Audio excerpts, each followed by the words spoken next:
on pouvait désespérer de la possibilité de faire condamner des coupables de haut niveau dans notre pays. Eh bien, écoutez, l'exception confirme la règle. Dans le fond, il y a tout de même M.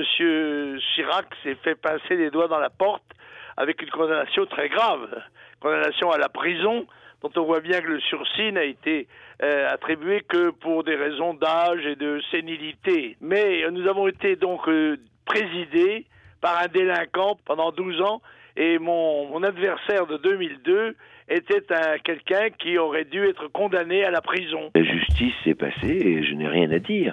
Finalement, les faits sont avérés, les emplois fictifs qui étaient en réalité des emplois pour beaucoup du RPR, étaient anormaux et illégaux. J'ajoute qu'à cette époque, il faut bien comprendre, à cette époque, c'était monnaie courante. Ça pose le problème de l'immunité présidentielle, parce qu'on peut, et on est tous d'accord pour que l'immunité présidentielle soit pleine et entière pour les actes commis pendant la présidence de la République, pendant qu'on est élu et qu'on exerce un pouvoir.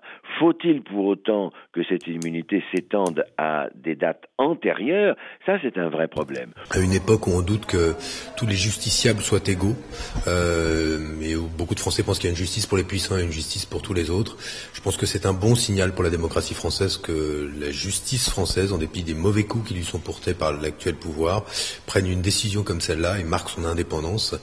Et le fait et affirme qu'il n'y a pas donc deux justices, l'une pour les puissants et l'autre pour tous les Français. Nous sommes satisfaits que le système des emplois fictifs de la ville de Paris, à l'époque où Jacques Chirac était maire de Paris et où le RPR organisait ce système, que ce système ait été condamné et aujourd'hui par la justice française.